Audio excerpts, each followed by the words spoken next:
Ranking member. This certainly is an issue that affects more than Michigan. It affects the entire rest of the world compared to China. I'm interested in this subject of the subsidies. Ms. Dezenski, you just said something about the competition dynamic in China. It's kind of a mess, I think you used the word. So what, could you talk about what the forms of subsidies look like in China and how they compare what, I guess what you could call subsidies in the Western world, what they look like, and how can we counter them? I'm not sure we want to emulate them exactly, but, and then I'm also interested in the bigger question of how long can China continue to operate that way in a subsidized world. I mean, that seems like a very unsustainable business model. I guess in the long run, all they have to do is outlast the rest of us, right? So could you comment on that, or anybody else that has any comments or thoughts about that as well? Sure, thank you. And I'll just point out, we issued a report over the summer on the advanced battery supply chain and went into a tremendous amount of detail on the structure of subsidies, so that might be a good reference point. But let me just list a few. Manufacturing grants, low-interest loans, tax exemption and rebates, consumer subsidies, state and local fleet mandates, and it goes on and on.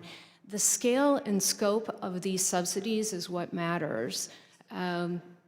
It's been happening for many, many years, and there's a graph that's coming to mind from our report where we show the amount of subsidies for EVs for Chinese firms versus the US, and there is no comparison. It's many, many, many times more than the US has undertaken.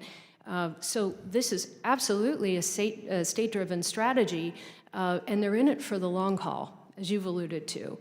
So what does this mean in terms of how long they can go under this, this structure?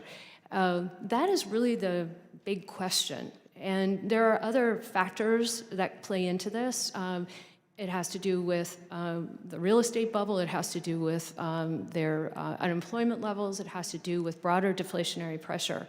But what we can be doing is putting more pressure on this model that will potentially induce some change by having harmonized tariffs with allies and partners, by trying to push consumer demand in the right direction, protecting that demand in Western markets. We can protect ourselves. In the US, we're doing that through tariffs and import restrictions, but the rest of the world isn't necessarily doing that, including allies and partners. We have to do it together. That will put the kind of pressure on the market that may have a real influence. Yeah, I appreciate that. If I may add one point, sure. From our perspective, these industries are, we call it the China auto industry and the American auto industry, but these are completely different animals in terms of the incentive structures that exist.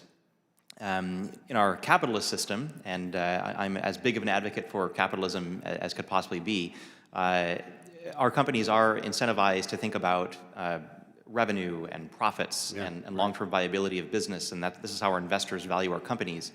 The Chinese system really incentivizes dominance, and so these companies are not in search of profit, they are in search of domination. And you can lose money for a very long time and get zero interest rate or negative interest rate loans for a very long time, and your business can exist for decades before there is that expectation of profit. And so we have to recognize that those incentives are very different, and if we don't counter those incentives, a company seeking profit versus a company seeking domination, the company seeking domination will win every time. Interesting, interesting. Mr. Parton, you have some thoughts? I think your question about how long it continues is an important one.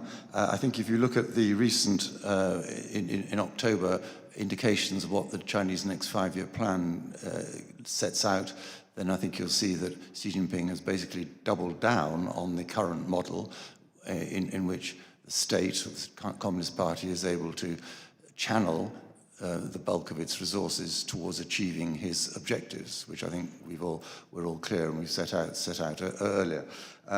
And he doesn't have an electorate to bother about. Yeah. He has a surveillance and repressive system which I think can contain, however unhappy, and unemployed people in China might be for a very long time. And I would also say that on that basis, and the basis of our planning, we need to plan that it will continue in that way, even if it all fell apart tomorrow, which I don't believe it will. I think it'll go on for a relatively long time. But however long it's going to go on for, we must plan that is the future for us, and we've got to take measures. No, I appreciate that, and I see my time is up, but I think this is one of the biggest questions that we in the Western world need to understand. This is a strategy that China is using, not just in automobiles, but in every category of the economy you can think of. And the bigger question I wonder about is how sustainable is that? And like I said, they just have to outlast the rest of us, I guess, and that seems to be the track they're on. But thank you, Mr. Chairman. I yield back.